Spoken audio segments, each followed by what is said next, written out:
The Dakar Rally is the world's deadliest race, a brutal two-week battle across Saudi Arabia desert. Born in 1978, it lacked GPS, forcing racers to navigate via symbol with 80 plus deaths and temperature over 40 degrees Celsius.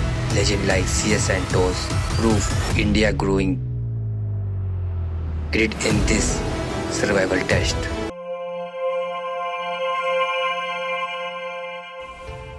डकार rally का idea Harry साबिन को 1978 में आया था, जब वो Libya के रेगिस्तान में रास्ता भटक गए थे। उन्हें लगा कि रास्ता भटकने का ये डर सर्वाइवल की एक एडवेंचर रेस बन सकती है। इस तरह पेरिस डकार रैली की शुरुआत हुई। डकार रैली खतरनाक क्यों है? Death toll. अब तक इसी रेस में 80 से ज्यादा लोग अपनी जान गंवा चुके हैं। इसमें रेसर्स और स्पेक्टर्स दोनों शामिल हैं। No fix track. रेस रेगिस्तान, पहाड़ और सूखी नदियों के बीच होती है, जहां कोई पक्की सड़क नहीं होती। 15 दिनों तक लगभग 8,000 to 10,000 किलोमीटर का सफर तय करना पड़ता है। हर दिन 600 to 800 किलोमीटर की ड्राइविंग थका देने वाली होती है। एक ही रास्ते पर car, trucks, bikes, ATV and SSVs, buggies दौड़ती हैं, जो इसे और भी कॉम्प्लेक्स बनाती हैं। डकार रैली में भारत का नाम रोशन करने वाला कुछ प्रमुख रेसर्स हैं। CS सैंटोस, ये पहले इंडियन हैं जिन्होंने डकार रैली को फिनिश किया। इन्होंने हाल ही में डकार 2024 में रैली 2 क्लास में विक्ट्री हासिल करके इतिहास रचा है। हीरो मोटर स्पोर्ट्स, यह एक इंडियन फैक्ट्री टीम है जो इस इंटरनेशनल लेवल पर टॉप टीम को टक्कर देती है।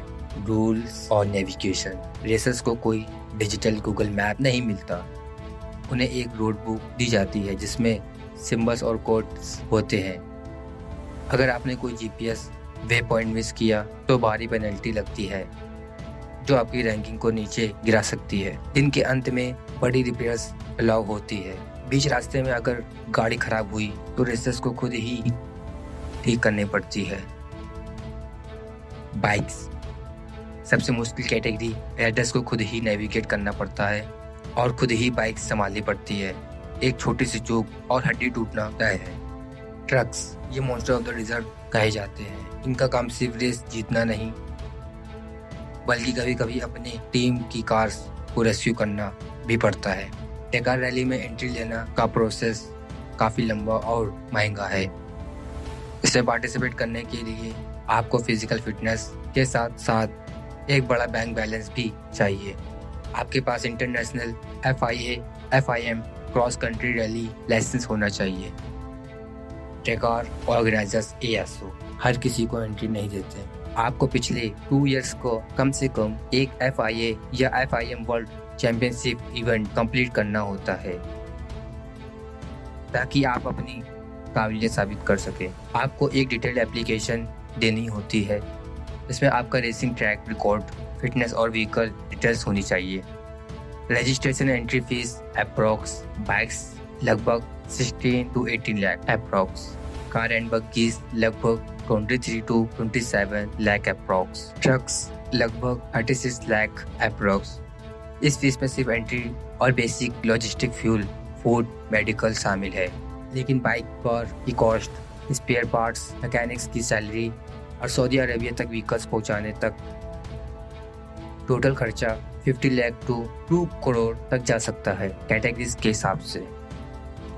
ये सुनकर आपको हैरानी होगी, पर डकार रैली पैसे कमाने के लिए नहीं, बल्कि ग्लोरी, इज्जत के लिए लड़ी जाती है। डकार में बहुत बड़ा कैश प्राइज नहीं मिलता। आमतौर यह ओरिजिनल बाइक, मोटर, बिना हेल्प वाले राइडर्स कैटेगरीज में विनर्स को कुछ हजार यूरोस $3 to 5 लाख मिलता है।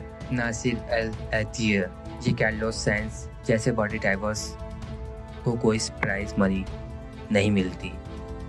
उन्हें उनकी फैक्ट्री टीम टोयोटा, ऑडी, डेकिया और sponsor red bull, monster energy सालाना करोड़ की सैलरी देते हैं। सबसे बड़ी चीज होती है द बेडोइन ट्रॉफी डकार जीतना मोटर स्पोर्ट्स की दुनिया में सबसे बड़ा सम्मान माना जाता है। डकार रैली में जीतना सेकेंडरी माना जाता है। इसे फिनिश करना ही अपने आप में एक बड़ी जीत मानी जाती है। अगर आप भी इसमें पार्टिसिपेट करने की सोच रहे हैं तो याद रखिए, यहाँ मुकाबला दूसरे रेसर से नहीं बल्कि कुदरत के सबसे बेरहम रूप से होता है। If you love this video, please like, share, subscribe and comment also.